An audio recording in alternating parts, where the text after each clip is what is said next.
El vértigo, griterío e intensidad de la política real. Política real. Traducida por Facundo Pérez. En Barullo Político.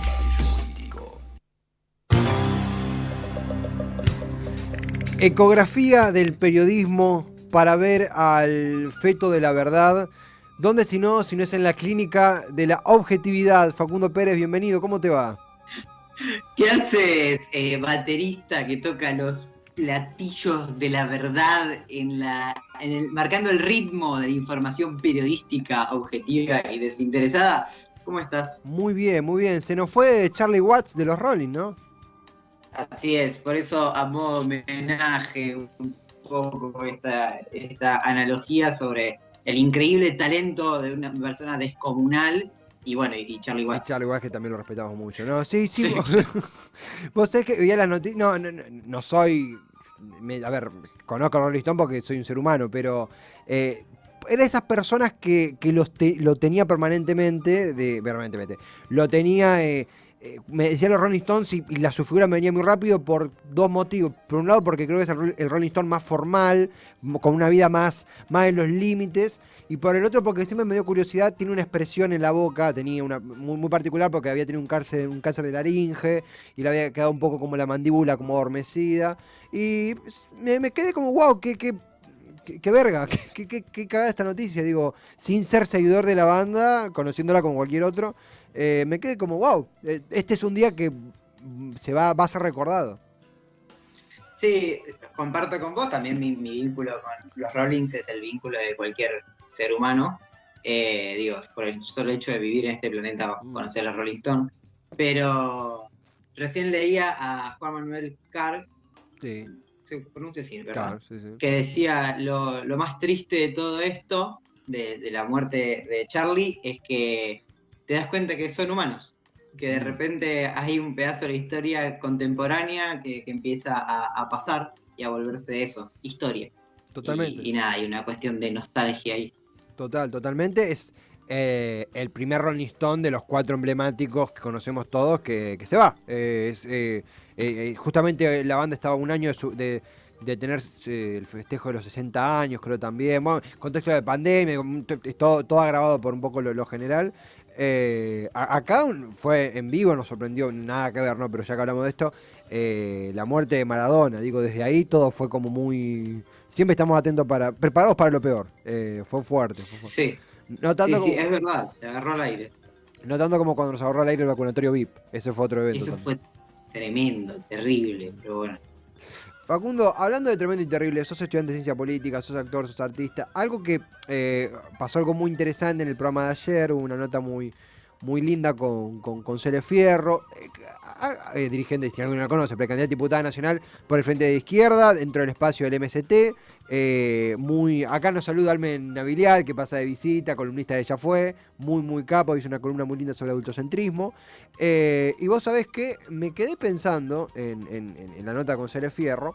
Ella en un momento mencionaba el rol del FMI, que es un rol central en estas elecciones. A veces se dice más, se dice menos, pero lo es. Y decía esto de que, bueno, la izquierda busca que se investigue la deuda, sinónimo de desconocerla, porque acordar con el FMI no es el final, sino el principio de una serie de recetas que en Colombia y en Ecuador llevaron a el desconcierto y el descalabro social de manera terrible. Incluso también, sin que esté el FMI, también pasó en Perú. No recuerdo si el FMI está metido en Perú ahora, pero algo parecido pasó en Perú, bueno, en Brasil. Y vos sabés que yo tenía como lo de Angelito y el demonio acá, y estaba esto de, bueno, pero hay que preguntar, pero ¿cómo que la quieren desconocer? ¿A qué llaman desconocer? ¿Nos vamos a aislar? Lo cual tiene sentido, y al mismo tiempo es como, yo no sé si estoy tan en desacuerdo con lo que dice, yo no sé si me pongo en las antípodas, si yo me desnudara en lo racional, criticara lo que dice. No sé, es medio raro de explicar. ¿Cómo te sentís cuando se habla del FMI desde la izquierda, desde el gobierno? ¿Tenés alguna posición? ¿Se entiende lo que digo, más o menos? Sí, totalmente. Primero, remarcar esto. Creo que hay si bien el acuerdo con el FMI es una variable importantísima en esta elección, no funciona tanto como campaña, sino que funciona tanto en cómo el resultado de esta elección puede influir en lo que va a ser el acuerdo posterior o no con el FMI. Digo, todas las fuerzas tienen como principal objetivo de copar el Congreso, entre otras cosas, la tratativa del acuerdo con el FMI. Sin embargo, en la gente se sabe, esa figura que es horrible, ¿no? Como en el pueblo, no sé si está tan presente la figura del FMI como algo a solucionar dentro de esta campaña. Hay como una grieta, digamos, entre lo que sucede en la calle, o las cosas más urgentes que las personas de clase media, clase baja tienen en sus prioridades, con lo que sucede a nivel de la actividad política, sobre todo legislativa. Uh-huh. Aclarando esto y yendo a tu pregunta concreta, sí, creo que lo más importante en esto, a ver, debe haber un montón de tecnicismos que yo desconozco de qué pasa efectivamente si no se paga una deuda, si el país desconoce una deuda o lo que fuese, pero hay un punto central que es la investigación de la deuda. Ya sea pagándose o no pagándose, me parece que es una deuda que no pasó por el Congreso, que no por eso es ilegal, pero sí que pudo haber respondido en tomarla y a lo que se fueron ese dinero a ciertos intereses particulares que no tienen nada que ver con el bien de un país, en este caso el nuestro. No sé si me explico. No, sí, totalmente. También sabes qué me pasa tomando la gente que coincido que hay que usarlo porque es la manera de hablar del electorado, de la opinión pública.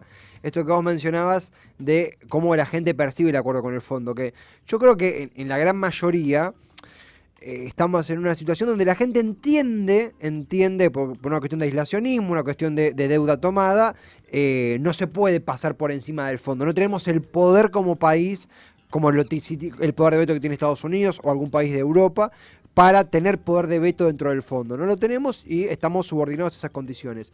Yo creo que la gente lo entiende, pero que al mismo tiempo el Frente de Todos no va a cometer el hachazo en el tobillo autoinfligido de poner al FMI en el centro de la campaña, porque no conviene, porque llegamos al Congreso para pagarle todo al FMI. Primero se la dejás picando abajo del arco a todo el grupo de izquierda. Segundo, también siento que en una situación tan sensible socioeconómica como la que estamos,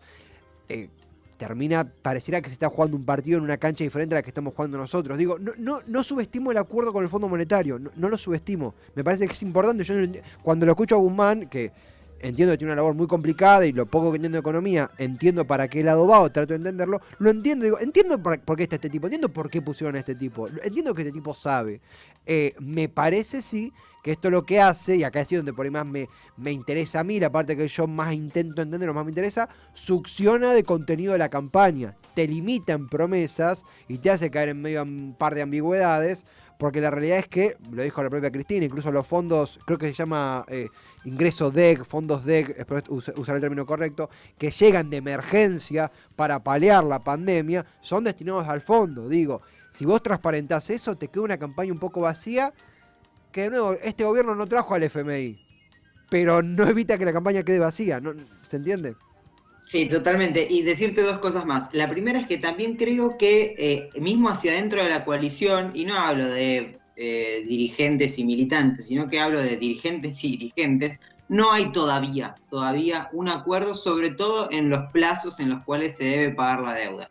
Por ejemplo, si bien hay una mirada que, si se quiere decir, puede ser hegemónica dentro de la coalición, que es decir, pagar de acá diferentes plazos de 10 años, ahí volví. Volviste. No, ahí volviste perfecto. Ando en cuota, yo también. De acá a 10 años, está representada por la figura de Martín Guzmán, por ejemplo, y mismo también tiene el apoyo, por lo menos parece tener el apoyo cada vez más de la expresidenta, actual vicepresidenta. Hay otro sector más ligado a la figura de Máximo Kirchner que dice que no, que es inviable igualmente pagar los 10 años y que plantean plazos aún más largos. Eso por un lado. Y por el otro lado, me parece súper importante y que con esto sí se tiene que hacer campaña porque es algo que realmente sucede, que es la disposición, la nueva ley que plantea que cualquier nuevo acuerdo con un organismo internacional de crédito tiene que pasar sí o sí por el Congreso. Y eso marca una especie de consenso en cuanto a decir, por más de que gobierne quien gobierne, después va a venir a gobernar otro y los platos rotos no lo va a tener que pagar el gobierno que esté de turno, sino la sociedad argentina entera a través de los años, como se está viviendo ahora. Eso da un marco de previsibilidad.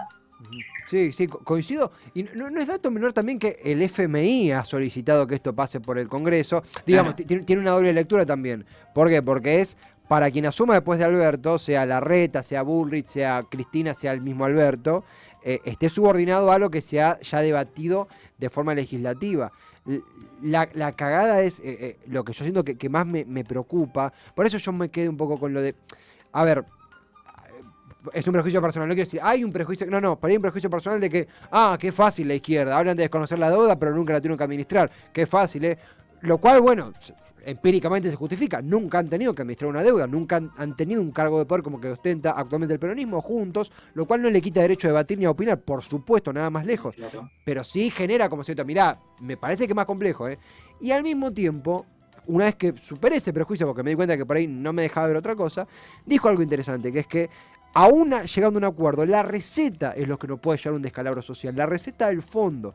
Ahí está un poquito el quid de la cuestión. Recapitulando un poco, mencionando esto de tanto la receta como el fondo en campaña, el acuerdo con el fondo en el Congreso, pareciera que se va a sentar más que un capítulo final, un capítulo 1 seguido un capítulo 2 en lo que es la negociación. Digo, no es un final lo que vamos a ver de negociación, sino que van a quedar repercusiones que las vamos a sentir nosotros. Digo, no es por ser pesimista, pero es algo que va a pasar eventualmente. Sí, totalmente. Y también la negociación se va a dar sobre la receta misma, también. Claro. Porque, a ver, esos intereses siempre lo que buscan es tratar de fusionar un partido político que cuente con un apoyo popular en nuestro país, el peronismo, con ciertos cambios estructurales que tienden más hacia el liberalismo, que defienden ciertos intereses empresariales o lo que fuese. A lo largo de nuestra historia ha sucedido en la década de los 90, donde el peronismo se prestó a defender y llevar a cabo esas transformaciones que se pedían desde sectores liberales. Pero históricamente no es una fusión que se dé muy fácilmente. Hoy tenemos otra vez al peronismo en el poder frente a esta situación de innegable condicionamiento por la deuda heredada por parte del Fondo Monetario Internacional y los condicionamientos que el fondo también va a poner de aquí en adelante si se llega a un acuerdo, pero de alguna manera funciona como una especie de paragolpe. Yo no sé si este gobierno con la cámpora adentro, con el kirchnerismo adentro, con sectores más asociados a la izquierda o a la centroizquierda de la política de nuestro país, va a soportar llevar adelante las recetas que el fondo quisiera imponer. Por eso yo creo que se va a dar necesariamente una negociación más allá del acuerdo mismo.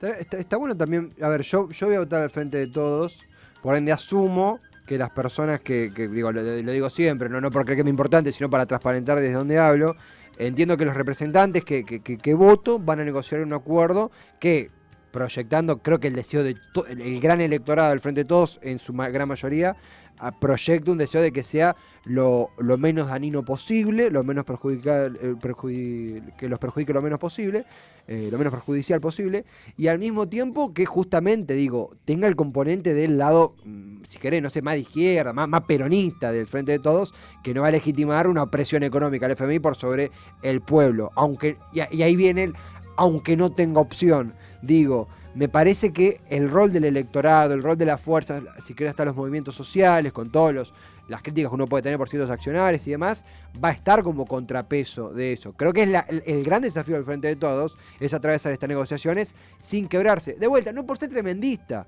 sino porque vamos a estar cada uno jugando su partido también. Eso es inevitable de ver, ¿se comprende? Sí, totalmente. Y también veamos qué sucede en estas elecciones. Como yo creo que como toda elección, puede ser un cimbronazo importante, para bien o para mal, digo, pero puede ser un cimbronazo importante porque el escenario es jodido en cuanto a perspectivas electorales, en Ciudad ni hablar, en provincia. Hace unos meses estábamos hablando de para ponerlo en el llano, ¿no? Hace unos meses estábamos hablando de una victoria segura y rotunda del Frente de Todos o del Peronismo Unido en Provincia de Buenos Aires, que hoy no sé si nos animamos a decir, por lo menos con la misma seguridad, el hecho de victoria rotunda del peronismo en la provincia de Buenos Aires. Las últimas, sé que ayer hablaste con los chicos de la consultora Proyección. No pude seguir la nota, pero las últimas encuestas están dando a Santilli bien posicionado en provincia, el Frente de Todos con un techo, el efecto de la foto teniendo un rol electoral también. Sí. No sé. Y algo interesante que dijo ayer Francisco Martinelli Massa de la consultora Proyección es que, es verdad, esto lo dijo desde una lectura propia, no es que hubo una encuesta todavía sobre el tema porque aún es muy reciente, dijo algo que me pareció muy interesante, enojó más a los propios que a los ajenos la foto.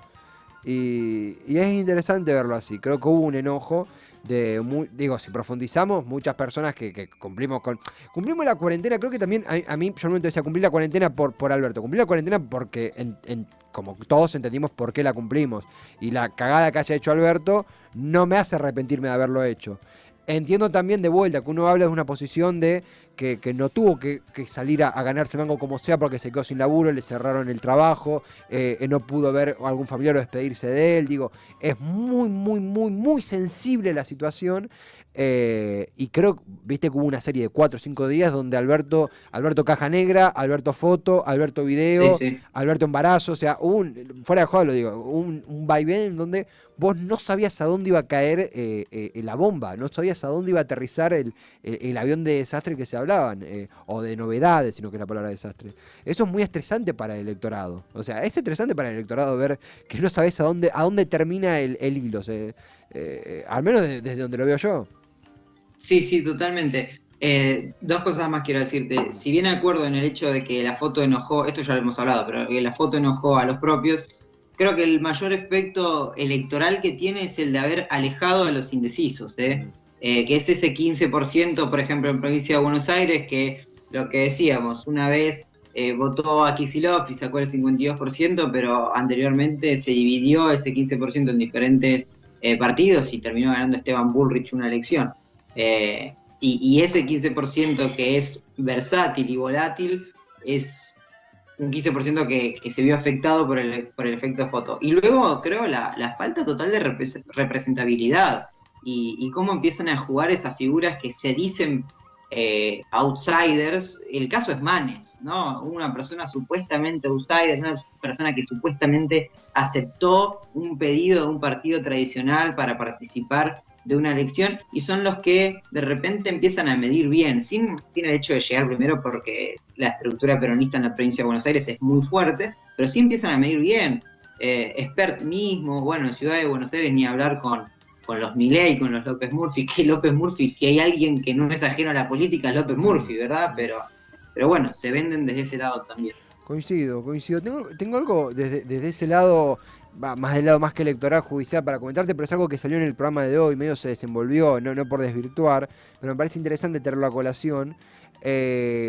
Hablamos con Natalia Salvo, que es una docente, abogada muy capa, porque ayer condenaron a Marcelo D'Alessio a 2 años de prisión, 4 años de prisión, ahí verifico bien los años que se me están escapando. Sí, 4 años de prisión, dije bien.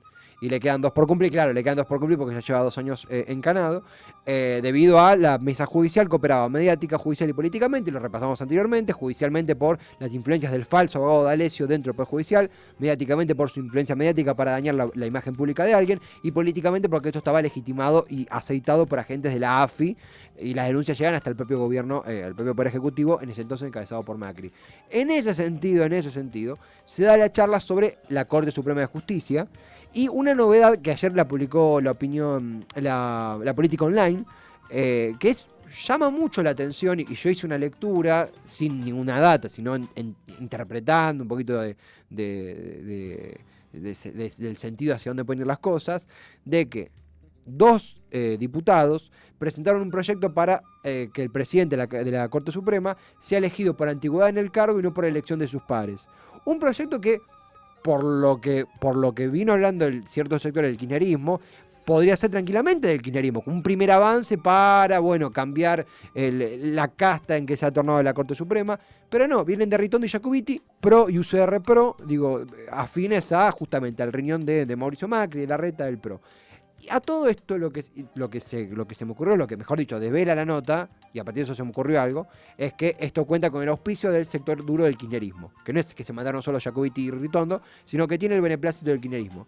Si esto se confirma, la lectura que yo hago desde este ignoto lugar es, por un lado, el kirchnerismo gana si se va a Rosenhat, porque el mensaje va a ser, sacamos al presidente de la Corte Suprema que puso Clarín, lo sacamos. Y el PRO también se beneficia, porque Rosenhat está metido y está en proceso, puede ser tranquilamente imputado por el caso de Pepín, que ahora está asilado en el Uruguay. Digo, puede haber una victoria doble, ahora estoy como cayendo, por ahí esto se cae en 2 días. Pero es interesante esto que está pasando y un poco este tratamiento que tiene tan lento y tan ambiguo el gobierno con la justicia. No sé si viste algo de D'Alessio, cómo lo viste en ese sentido. Igualmente te hago una pregunta. El hecho de que, para ahí es un tecnicismo, pero el hecho de que haya una legislación que sostenga que el presidente de la Corte tiene que ser por antigüedad y no electo por sus pares, ¿hace que Rosenkrantz deba renunciar a su cargo? No. Hace que es de acá en adelante. Claro, y algo más interesante, porque si es por antigüedad, la que le sigue, acá viene la otra parte, porque esto sí lo dijo Natalia Salvo, de que hay un interés, un supuesto interés común, desde una parte del oficialismo y una parte de la oposición, de que el presidente sea Lorenzetti, Ricardo Lorenzetti, expresidente. El tema es que si corre esa nueva ley, ese nuevo proyecto de ley llega a hacerse efectivo, no le sigue Lorenzetti a Rosenhat, le sigue Hayton de Nolasco y le sigue Maqueda. Pero ni Hayton de Nolasco ni Maqueda están interesados en la presidencia. Y de hecho Hayton de Nolasco está excedida en años, tendría que ya haberse jubilado, estoy 90% seguro. Ya empezamos a meter al chino, ya empezamos como, bueno, no, metemos una comba acá. Eso es lo que a mí me hace vacilar, porque no es Lorenzetti el que sigue. Lo que sí me llamó la atención, digo, no termino de entender. Está bueno para seguirlo. Sobre todo en estas cosas cuando hay un consenso entre fuerzas políticas que parecen tan adversas o tan adversarias por lo menos, siempre hay un punto de encuentro, ¿no? Esto es decir, de repente pueden salir ganando los dos por A o por B y se reconfigura de alguna manera un órgano tan importante como es la Corte Suprema. Sí, también cerrando ya el bloque, me llamó la atención que fue como una noticia medio como, bueno, pasaron tantas cosas, metieron en cana, se confirmó la condena de D'Alessio. Es muy grave lo que hacía D'Alessio, es gravísimo, es manipulación mediática y judicial con complicidad de la agencia de inteligencia. Digo, es un sótano de la democracia. Me falta algo, una respuesta del gobierno. Digo, acá es grave lo que pasó y si esto no se descubría, hoy seguiría operando desde las sombras. No sé, me faltó algo ahí. Está condenado, está bien, ¿no? Pero siento que no estamos tan indignados como deberíamos. Sí, totalmente. Tampoco tiene la cobertura mediática que debería o que tienen otros casos.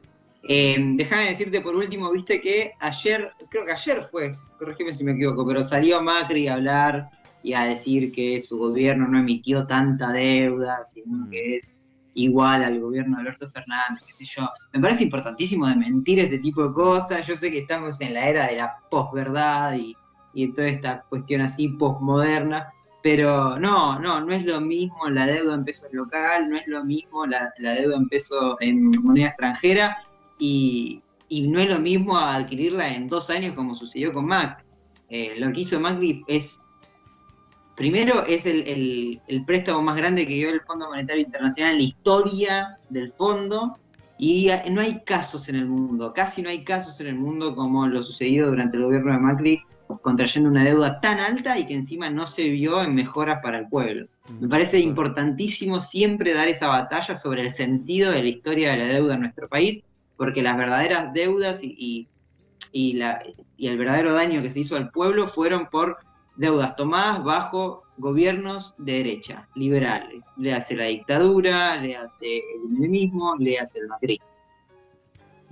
Yo primero remarco esto que vos decías, no hubo ninguna mejora, no hubo ninguna obra pública, no hubo nada, una fuga monumental. Yo creo que esto en algún momento, cuando se pueda, estamos aún saliendo, es todo muy, muy reciente, hay gente que aún espera la segunda dosis, digo, muy sensible todo. Yo creo que esto vamos a tener que en algún momento, no digo movilizar, prendamos fuego a la embajada, no, pero digo, creo que en algún momento estaría bueno volver por una cuestión hasta de comunidad, como fue en el 2x1, como fue en un montón de situaciones diferentes, porque no es lo mismo, diferentes, volver a movilizarnos, volver a entender que hay una comunidad organizada, una comunidad activa, que exige un tratamiento transparente de esto. Si no, queda todo muy bueno. Pasó Macri, vino Alberto va a pasar y va a llegar otro, y nunca profundizamos, digo. No sé, me queda como ese, por eso una expresión de deseo, pero siento que es un empujón que nos falta y que cuando se pueda estaría bueno hacerlo. Totalmente, me parece que el poder de movilización del peronismo, más siendo el peronismo unido, no lo pudo explotar por el contexto de la pandemia y todavía sigue sin poder explotar, y es una variable importantísima que no estamos teniendo en cuenta porque por ahora está vedada, pero que siempre es muy importante, no solo para las cuestiones electorales, sino para estas cuestiones de decisiones políticas como estás nombrando. No sé, pienso en lo que fue en el 2017, que si bien no se logró modificar el curso de una votación en el Congreso con la reforma previsional, sí se logró o tuvo una consecuencia directa sobre la imagen de un gobierno que venía de ganar ampliamente una elección legislativa. Sí, totalmente. Ojo con lo que puede pasar, incluso también ojo con lo que puede pasar de acá a noviembre con la movilización. Siendo optimistas, quizás la cosa ya esté más tranquila en cuanto al COVID y la circulación. Bueno, siempre está la amenaza de la variante Delta, pero ojo con lo que puede pasar y cómo puede influir eso en las elecciones de noviembre. Última, recordemos lo que fue el periodo entre las PASO y las generales del 2019 con las movilizaciones enormes que hizo el macrismo. Sí, absolutamente, absolutamente.